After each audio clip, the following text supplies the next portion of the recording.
नमस्कार दोस्तों। तो हम यूपी पीसीएस के लिए विगत वर्षों के प्रश्न जो राज्य व्यवस्था से संबंधित है उसका फास्ट रिवीजन कर रहे थे। 2016 तक सारे प्रश्नों का हमने फास्ट रिवीजन कर लिया है।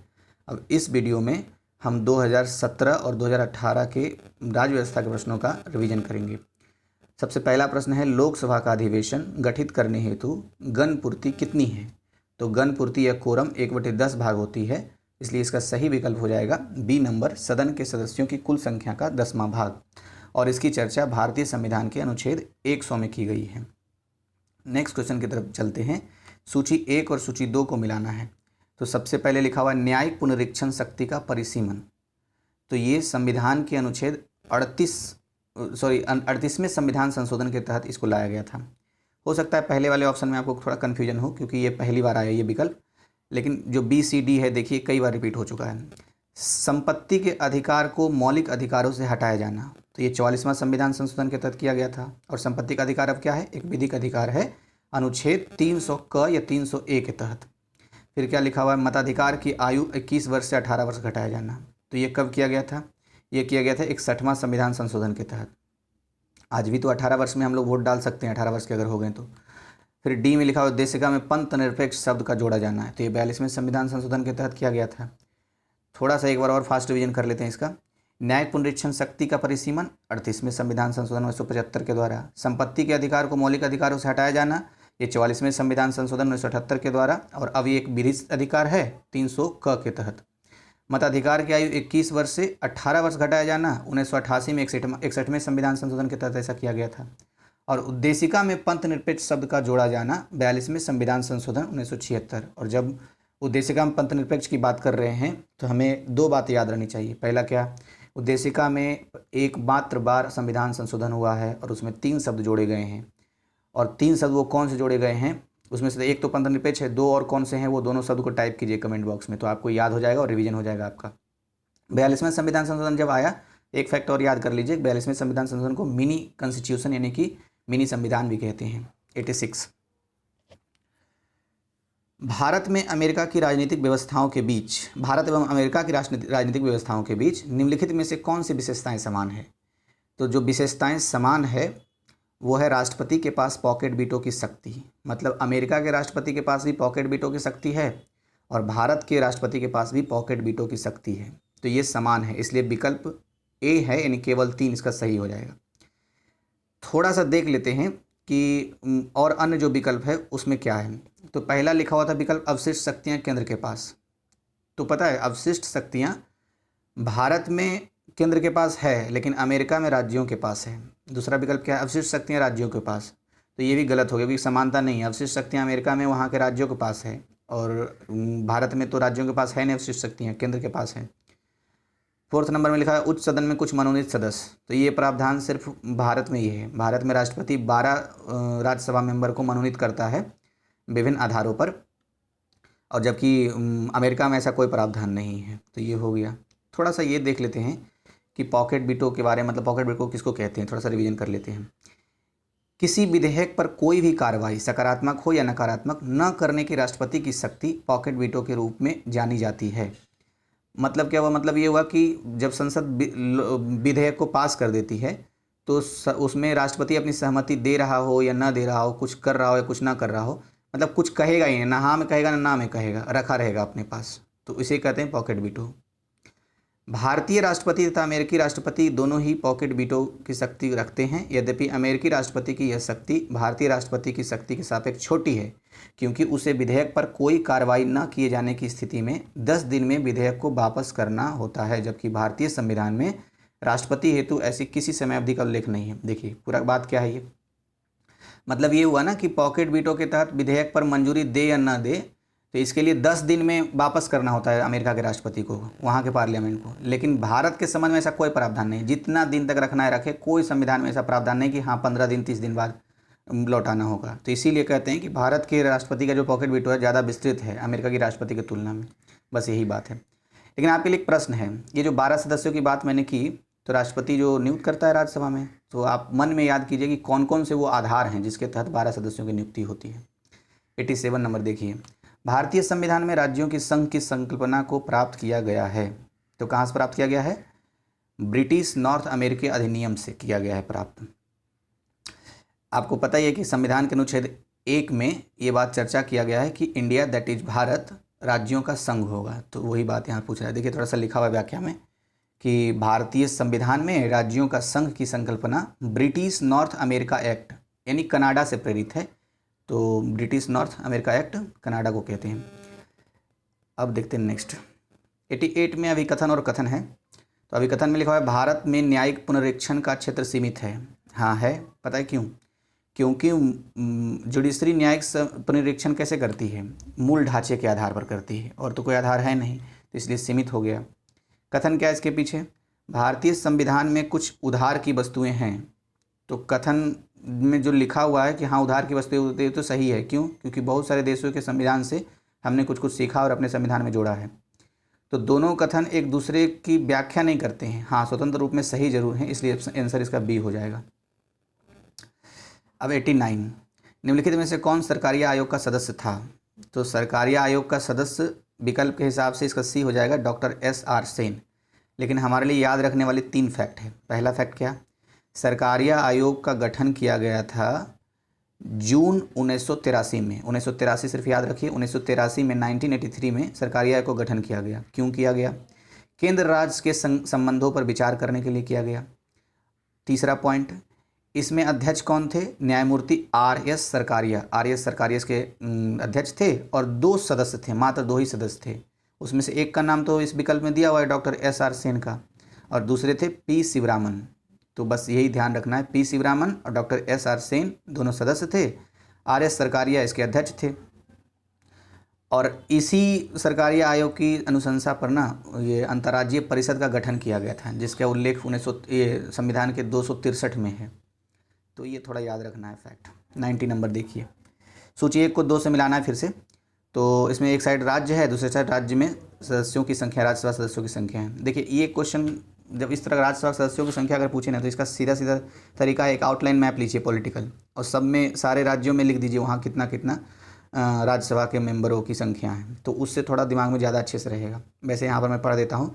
गुजरात में राज्यसभा के सदस्यों की संख्या 11 है। गुजरात जहाँ से प्रधानमंत्री मोदी जी आते हैं, तो वहाँ राज्यसभा सदस्यों की संख्या कितनी है? 11 है। कर्नाटक में 12 है, केरल में 9 है और उड़ीसा में 10 है। अच्छा, यूपी में कितना है? यूपी में सबसे ज़्यादा है, 31 राज्यसभा की सीटें। अच्छा, 91 में फिर से अभिकथन आया और कथन। तो अभिकथन क्या है? चुनाव की घोषणा होते ही राजनीतिक दलों को आदर्श आचार संहिता का पालन करना होता है। तो जी हाँ, बिल्कुल करना होता है। कथन क्या है? आदर्श आचार संहिता को संसद ने अधिनियमित किया था? जी नहीं, संसद ने नहीं अधिनियमित किया है। तो पहले तो विकल्प की बात कर लेते हैं। यहाँ पर ए सही है और आर गलत है, तो विकल्प सी हो जाएगा आंसर इसका। लेकिन अब थोड़ा जुड़ा हुआ पॉइंट, अब देखिए व्याख्या थोड़ा सा पढ़ता हूँ और फिर मैं आपको उसका मेन पॉइंट बताऊँगा जो याद रखने लायक रहेगा। आदर्श आचार संहिता राजनीतिक दलों तथा उम्मीदवारों के मार्गदर्शन हेतु उन मानदंडों का एक समूह है जो उनके आचार और व्यवहार को नियंत्रित करता है। तो ये वाला लाइन पूरा पीटी का नहीं, ये मेंस का लाइन हो गया एक तरीके से समान रूप से। दूसरा पॉइंट क्या है? यह राजनीतिक दलों की सहमति से विकसित किया जाता है। तो हाँ देखिए, ये पॉइंट हो गया। पूछा जाए किसकी सहमति से, तो राजनीतिक दलों की सहमति से विकसित किया गया है, इसलिए तो संसद वाला वहाँ गलत हो गया लाइन। और तथा उन पर बाध्यकारी होता है, ये सबसे ज़्यादा महत्वपूर्ण पॉइंट है कि बाध्यकारी होता है या नहीं होता है। तो हाँ, बाध्यकारी होता है। नेक्स्ट पॉइंट क्या है? तो आदर्श आचार संहिता निर्वाचन आयोग द्वारा निर्मित किया जाता है। निर्माण कौन करेगा? निर्वाचन आयोग। लेकिन विकसित किसकी सहमति से हुआ है? तो सभी राजनीतिक दलों की सहमति से, और ये बाध्यकारी है। तो 3 पॉइंट हो गया। नेक्स्ट पॉइंट देखते हैं। यह निर्वाचन आयोग द्वारा चुनाव की तिथियों की घोषणा संबंधी प्रेस विज्ञप्ति जारी होने के समय से लागू होती है तथा चुनाव पूरा होने तक प्रभावी रहती है। और ये बात कब तय हुआ था? एक मामला आया था सुप्रीम कोर्ट में, भारत संघ बनाम हरवंश सिंह जलालबाद। तो भारत संघ बनाम हरवंश सिंह जलालबाद में ये बात तय हो गई कि निर्वाचन आयोग द्वारा जो चुनाव आचार संहिता घोषणा होगी वो तब से हो जाएगी जब चुनाव की घोषणा हो जाती है प्रेस विज्ञप्ति के माध्यम से। और कब तक रहेगी? जब तक चुनाव पूरा ना हो जाए। तो ये इससे जुड़े हुए फैक्ट थे। अब 92, राज्यसभा का सर्वप्रथम गठन किस वर्ष हुआ था? तो 1952 में गठन हुआ था, 3 अप्रैल 1952 में। अच्छा, ये पूछ ले कि पहली बैठक कब हुई थी राज्यसभा, तब क्या बताएंगे? तब 13 मई बताना है, यानी 40 दिन बाद। 3 अप्रैल को गठन हो गया और 40 दिन जोड़ लीजिए, तो 13 मई आ जाएगा। तो 13 मई को इसका पहला बैठक हुआ था। 93, निम्नलिखित में से कौन अंतर्राज्यीय परिषद गठन करने के लिए अधिकृत है? देखिए अभी मैंने कहा था, इससे संबंधित एक बात कही थी तो आपको याद आएगा। अंतर्राज्यीय परिषद को गठित कौन करेगा? राष्ट्रपति करता है, अनुच्छेद 263 के तहत। सिफारिश किसने की थी? सरकारिया आयोग ने की थी और उसी के तहत हुआ है। अच्छा, थोड़ा सा 1-2 पॉइंट और। अंतर्राज्यीय परिषद का अध्यक्ष कौन होता है? तो प्रधानमंत्री। सदस्य कौन होगा? तो जितने भी राज्य हैं उसके जो राजनीतिक प्रमुख होंगे वही हो जाएंगे। जैसे कि सामान्य राज्यों के मुख्यमंत्री हो जाएंगे, जो यूटी है उसके भी मुख्यमंत्री या फिर जो प्रशासक हैं वो हो जाएंगे। तो ये सब सारी बातें हैं। वैसे कैबिनेट रैंक के 4 मंत्री भी इसके सदस्य के रूप में आमंत्रित किए जाते हैं। अब देखते हैं इधर। अच्छा, सरकारी आयोग वाला पॉइंट याद आ रहा है ना? सरकारी आयोग वाला पॉइंट क्या था? सरकारी आयोग का पॉइंट ये था कि 2 सदस्य थे। कौन कौन सदस्य थे उसको टाइप कीजिएगा कमेंट बॉक्स में। और उसका गठन कब किया गया था ये भी रिमेंबर करने वाली बात है। 94 देखते हैं। निम्नलिखित में से कौन सही सुमेलित नहीं है? तो जो सुमेलित नहीं है, जो सुमेलित है उसे पढ़ लेते हैं। नीति निनुमोदन प्रस्ताव, तो ये क्या होता है? ये बजट की मांग को घटाकर 1 रुपया जब करते हैं तो उसे बोलते हैं नीति अनुमोदन होना चाहिए था, नीति निनुमोदन। अच्छा, निनुमोदन प्रस्ताव लिखा हुआ है। मित ऐसा हिंदी यूज करता है। बी नंबर में लिखा हुआ मित व्ययता प्रस्ताव। तो मित व्ययता प्रस्ताव का मतलब क्या होता है? बजट की मांग में से एक निर्दिष्ट राशि घटा दी जाए, इसलिए मित व्ययता ये प्रस्ताव दिया जाता है विपक्ष के द्वारा। सांकेतिक प्रस्ताव, तो सांकेतिक प्रस्ताव का मतलब क्या होता है? बजट की मांग में से 100 रुपये कम कर दिया जाए तो उसको सांकेतिक प्रस्ताव कहते हैं। जबकि ये जो लेखानुदान है ये गलत है, तो गलत वाला को छोड़ देते हैं। अब आप क्या कीजिएगा ना, थोड़ा इस जो प्रस्ताव होते हैं विभिन्न तरीके, इसको थोड़ा अपने नोट से रिवीजन कर लीजिएगा। या लक्ष्मीकांत है आपके पास या कोई और पॉलिटी की बुक, तो उसको जरूर आप देख लीजिएगा प्रस्ताव वाले। 95 देखते हैं, क्योंकि यहाँ पर क्लियर से दिया हुआ नहीं है। 95 लिखा हुआ है कि भारतीय संविधान के 3य अनुसूची में क्या उपबंधित है? तो 3य अनुसूची में क्या उपबंधित है? पहला पॉइंट, संघ के मंत्री के लिए पद की शपथ का प्रारूप उल्लेखित है। दूसरा पॉइंट, उच्चतम न्यायालय के मुख्य न्यायाधीश द्वारा ली जाने वाली शपथ का प्रारूप उल्लेखित है। और फिर नेक्स्ट पॉइंट है, संसद के सदस्य द्वारा ली जाने वाली शपथ का प्रारूप वहाँ पर उल्लेखित है 3रे अनुसूची में, यानी मेनली शपथ है यहाँ पे। तो इसका आंसर क्या हो जाएगा? C 1, 2, 4। अब जो ये गलत था इसको देख लेते थोड़ा सा। भारत के राष्ट्रपति के लिए पद की शपथ का प्रारूप कहाँ है? 3रे अनुसूची में नहीं, अनुच्छेद 60 में है। तो इसीलिए ये इसका आंसर नहीं हुआ, याद रखना है। अब इसमें ये लिखा हुआ है कि और भी कई चीज़ें किन्हीं का शपथ दिया हुआ है, तो उसको छोड़ देते हैं अभी फिलहाल, क्योंकि याद ऐसे भी नहीं रहेगा उतना सारा पढ़ने पर। 96 प्रोटेम स्पीकर सामान्यतः किसे नियुक्त किया जाता है? तो सामान्यतः प्रोटेम स्पीकर नियुक्त किया जाता है नवनिर्वाचित लोकसभा के वरिष्ठतम सदस्यों में से एक को। तो ये एक फ्रांसीसी परंपरा है। तो ये भी कभी कभी आता है कि कौन सी परंपरा है, तो फ्रांसीसी परंपरा है।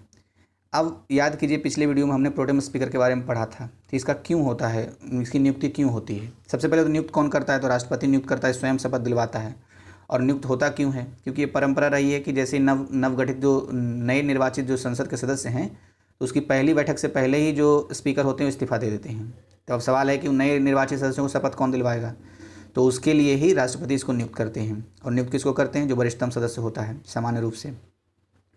और उसका काम क्या होता है? काम सिर्फ और सिर्फ ये होता है कि सभी सदस्यों को शपथ दिलवा दे, इतना ही काम होता है। और जब तक वो शपथ दिलवाएगा वह स्पीकर के पद पर रहेगा, स्पीकर के सारी शक्तियों का भोग करेगा, और उसके बाद फिर ये एक अस्थायी पद है, तो ये भी ध्यान रखना है। अब आते हैं नेक्स्ट 97। निम्नलिखित में से कौन संविधान के अनुच्छेद 21 के दायरे में नहीं आता है? तो मृत्युदंड संविधान के 21 के दायरे में नहीं आता है, ये बात ध्यान रखना है। थोड़ा सा अगर व्याख्या, चलिए इसको व्याख्या छोड़ देते हैं, किसके तहत नहीं आता है।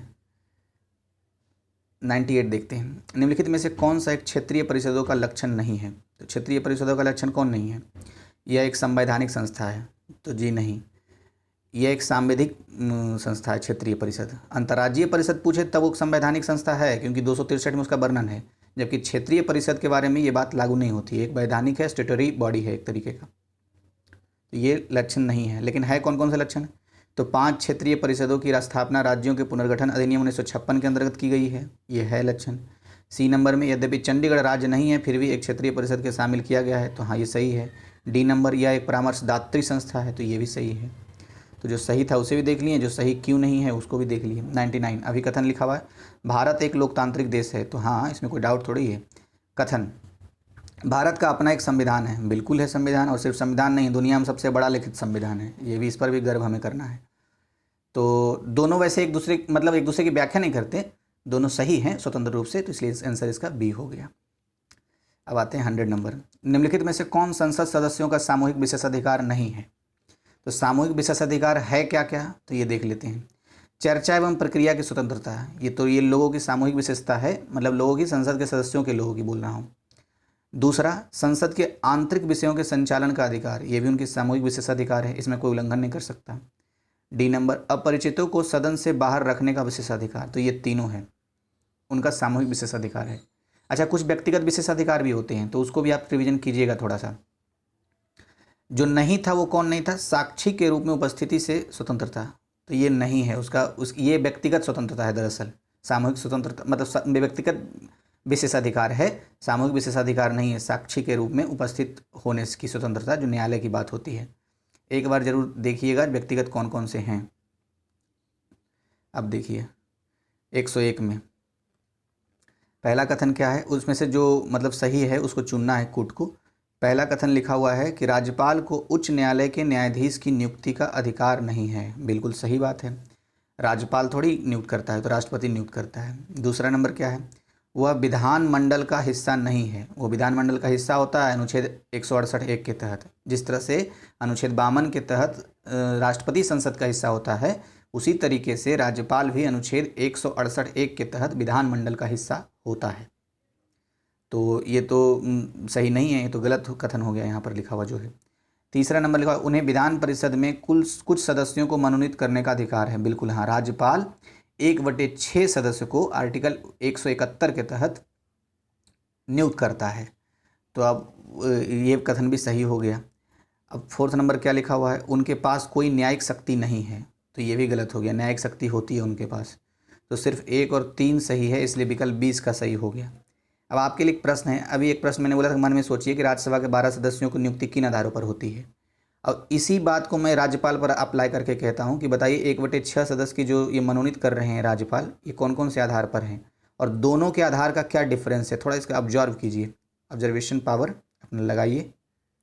102, राज्यसभा द्वारा संविधान के अनुच्छेद 249 के अंतर्गत पारित संकल्प जिसके द्वारा संसद को राज्य सूची के विषय पर राष्ट्रीय हित में विधि निर्मित करने का अधिकार दिया गया हो, प्रवृत्त होता है। तो 1 वर्ष से अधिक नहीं प्रवृत्त होता है, मतलब 1 वर्ष में एक बार, तो कई बार आ चुका है। और जब भी ये आए तब 4 आर्टिकल को याद रखिए, 249, 250, 252 और 253। ये मैंने कहानी बताया था कि देखिए एक इंटरव्यू के टाइप का ये प्रश्न है। तो अब किस किस लिए है ये, अब आप याद कीजिएगा, क्योंकि कई बार बोल चुका हूँ पिछले वीडियो में। तो ये इस वर्ष का 2017 का लास्ट क्वेश्चन था। चलिए बता ही देता हूँ। 249 पता है क्या होता है? 249 तो यही है, राष्ट्रीय हित की बात जब करते हैं तब राज्यसभा दे देती है इजाज़त, संसद कानून बनाता है राज्य सूची के विषय पर। 250 क्या है? राष्ट्रीय आपात की स्थिति में राज्य सूची के विषय पर कानून संसद बनाता है। और 252 क्या है? दो या दो से अधिक राज्य अगर अनुरोध करे कि भाई हमारे लिए कानून बना दो, 252 के तहत संसद कानून आता है राज्यों के लिए राज्य सूची के विषय पर। और 253 इंटरनेशनल समझौता अगर कोई हुआ है, भारत सरकार ने किया है किंतु वो राज्य सूची से संबंधित है, तब पर भी संसद एक कानून बना देती है। तो यही है। तो पूछ सकता है ऐसे इंटरव्यू में कि बताइए राज्य सूची के विषय पर संसद कितने कहाँ कब कब कानून बना सकती है और कि संविधान में क्या प्रावधान है, तो यही आंसर आप देंगे। अब देखिए क्या लिखा हुआ है 86 में, मतलब ये 2018 का आ गया प्रश्न। हाँ, भारत के संविधान की प्रस्तावना में कितने प्रकार का न्याय, स्वतंत्रता, समानता एवं भ्रातृत्व का उसी क्रम में उल्लिखित किया गया है? तो देखिए मैंने एक प्रस्तावना जब क्वेश्चन किया था तो उसमें एक बार बताया था कि 3 प्रकार का न्याय है, 5 प्रकार की स्वतंत्रता है। तो ये 2 बात भी अगर याद रहता तो क्वेश्चन बन जाता। देखिए 3 और 5 एक ही ऑप्शन में है। फिर लिखा हुआ है समानता कितनी है, तो 2 प्रकार की समानता है और 1 प्रकार की बंधुता यानी भ्रातृत्व है। तो बस ये ध्यान रखना है। अब आपको अगर ये लंबे समय तक याद रखना है, कभी भी ये रिपीट हो सकता है क्योंकि अभी तक एक ही बार ये क्वेश्चन आया है। तो आप इसको क्या कीजिए, प्रस्तावना वाले जहाँ वहीं पर लिख लीजिए छाट करके। न्याय तो सबको याद रहेगा, 3 न्याय है। पहले तो क्वेश्चन ही नहीं समझ में आ रहा था ये। तो 3 प्रकार के न्याय, 5 प्रकार की स्वतंत्रता, 2 प्रकार की समानता, 1 प्रकार का भ्रातृत्व यानी कि बंधुत्वता जिसको कहते हैं। तो चलिए मैं पढ़ देता हूँ, लिखा हुआ है यहाँ पे। तो 3 प्रकार के न्याय कौन कौन से हैं? सामाजिक न्याय, आर्थिक न्याय और राजनीतिक न्याय। ये तो लगभग सबको पता रहेगा, कन्फ्यूजन होगा ही 5 प्रकार की स्वतंत्रता में, बहुत लोग कन्फ्यूज हो जाएंगे।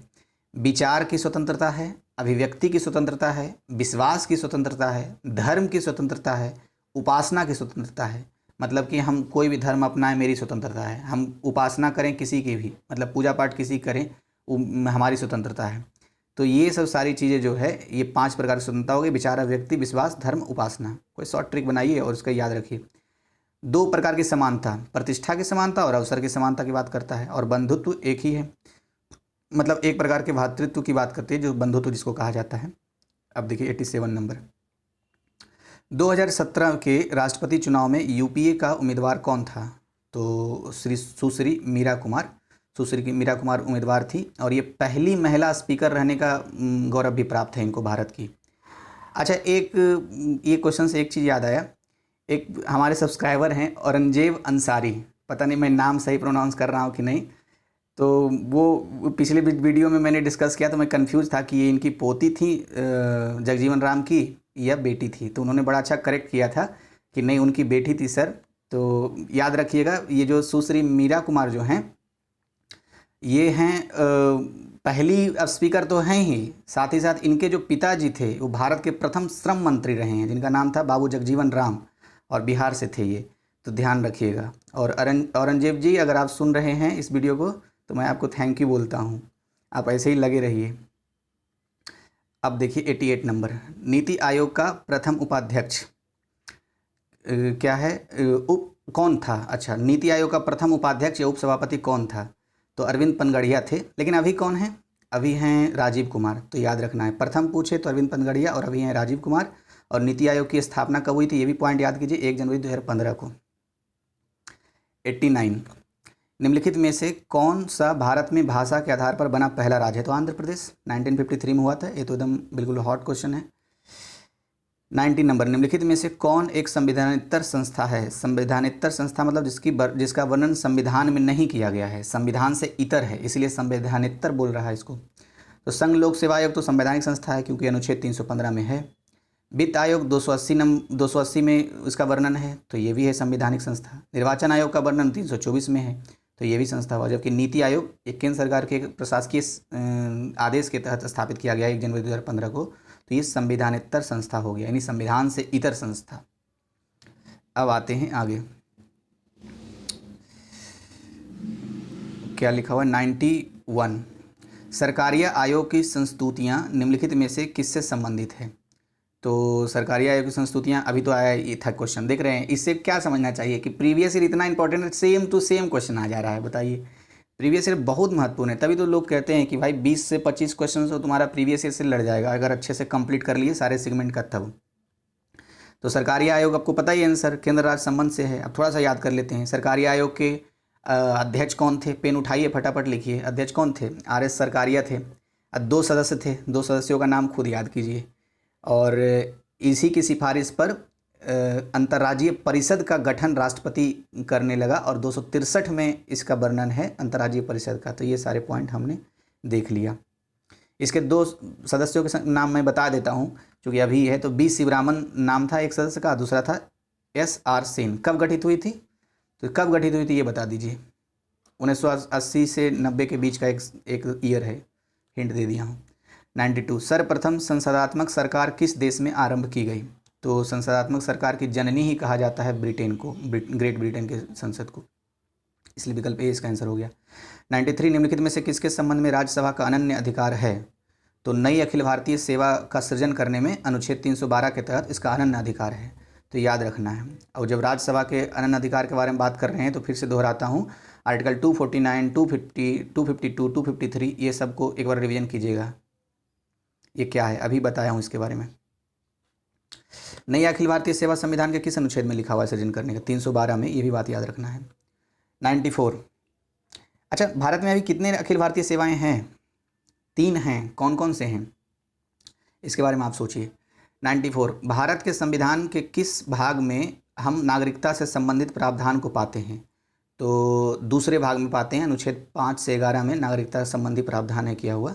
अब नेक्स्ट प्रश्न देखते हैं। 95, भारतीय संविधान में भारत की आधिकारिक भाषा में जुड़े प्रावधानों में संसद संशोधन कर सकती है? तो संशोधन कर सकती है, इसमें पता है इसमें आंसर सही से नहीं दिया हुआ था, इसलिए इस क्वेश्चन को ही छोड़ देते हैं, बहुत कन्फ्यूजन होगा इसको, इसका इतना व्याख्या इस तरह से दिया हुआ है ना, बहुत कन्फ्यूजन होगा, इसलिए इसको छोड़ देते हैं। 96 देखते हैं, इससे संबंधित क्वेश्चन और आगे वाले ईयर में है, इसलिए भी मैं छोड़ दिया हूँ।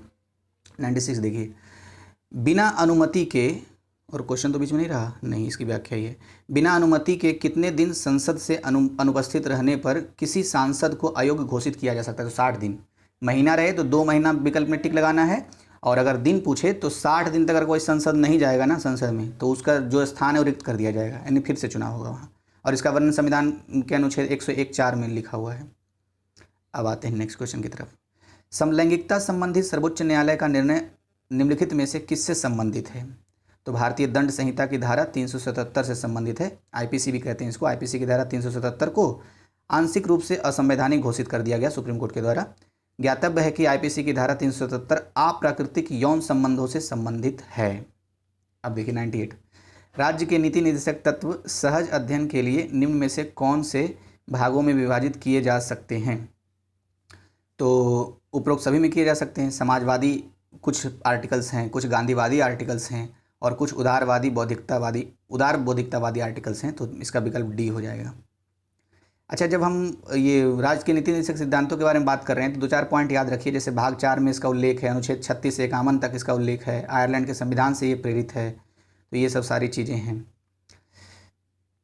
अब आते हैं 99, निम्नलिखित में से किसे अशोक चंद्रा द्वारा भारत में आर्थिक मंत्री परिषद कहा गया है? तो योजना आयोग को अशोक चंद्रा ने क्या कहा था? आर्थिक मंत्री परिषद कहा था।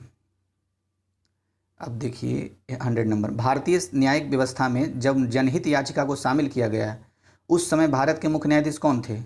तो इसका आंसर भी देखिए कन्फ्यूजन वाला है। क्यों? क्योंकि व्याख्या में लिखा हुआ था, वैसे ये वाई.वी. चंद्रचूड़ थे उस समय। वैसे हम लोग जानते हैं पी.एन. भगवती के बारे में, तो वो थोड़ा सा कन्फ्यूजन है कि पी.एन. भगवती कब थे, जज थे, और कब क्या थे। अब इसका आंसर शायद इन्होंने बाहर किया होगा। तो देखिए क्या लिखा हुआ है, बी.वाई. चंद्रचूड़ 20 फरवरी 1978 से 11 जुलाई 1985 तक सर्वोच्च न्यायालय के मुख्य न्यायाधीश रहे थे। तो बी.वाई. चंद्रचूड़ होना चाहिए, ऐसा इसका व्याख्या का कहना है। 101, भारत की संविधान सभा की अंतिम बैठक की सही तिथि बताइए। तो अंतिम बैठक पता है कब हुआ था संविधान सभा की? 24 जनवरी 1950 का। अब आपके लिए प्रश्न है, बताइए पहली बैठक कब हुई थी? 24 जनवरी 1950 तो आपने जान लिया, यानी 26 जनवरी से 2 दिन पहले। आप बताइए, अच्छा 24 जनवरी में और कौन कौन सी प्रमुख घटनाएं हुई, इसका भी खोज कीजिएगा। 2-3 ऐसे प्रमुख घटनाएं हैं जिससे प्रश्न बनते हैं। पहली बैठक का आंसर तो आप जरूर दे दीजिए। 24 जनवरी वाला जो है ना कि और कौन कौन सी प्रमुख घटनाएं हैं, आप याद करके रखिएगा, जो लास्ट वीडियो इसका आएगा उसमें मैं बता दूंगा। 102, निम्नलिखित में से किसे भंग नहीं किया जा सकता है पर समाप्त किया जा सकता है? तो विधान परिषद है। विधान परिषद कभी भंग नहीं होता है, लेकिन संविधान के अनुच्छेद 169 के तहत इसे समाप्त किया जा सकता है। अब कौन सा क्वेश्चन है? 100 कितने देरी हो गया भाई, 28, बहुत लंबा वीडियो जा रहा है। 103, भारत सरकार द्वारा महिला एवं बाल विकास के लिए स्वतंत्र मंत्रालय कब स्थापित किया गया? तो 30 जनवरी 2006 को स्थापित किया गया था। और जब स्थापन की बात करें तो 1999 में जनजातीय कार्य मंत्रालय की स्थापना हुई थी, और नगरीय शहरी मंत्रालय की स्थापना हुई थी 1985 में, ये भी पॉइंट याद रखना है। 104, लोकसभा में केंद्र शासित क्षेत्रों का सर्वाधिक प्रतिनिधित्व कितना हो सकता है? तो केंद्र शासित प्रदेशों का सबसे ज़्यादा हो सकता है 20। तो ये हो गया खत्म। अगर वीडियो थोड़ा लंबा हो गया थोड़ा स्पीड कर लीजिएगा, पिछला वाला शॉर्ट रिवीजन कराने के चक्कर में इतना लंबा हो जाता है। धन्यवाद आपको। सुझाव अपना हमेशा देते रहिए, तो मैं कुछ ना कुछ अलग करता रहूँगा। वीडियो अच्छा लगा तो ज़रूर लाइक कीजिए और शेयर सब्सक्राइब, अब क्या मैं बोलूँ, मैं तो बोलता नहीं हूँ। धन्यवाद।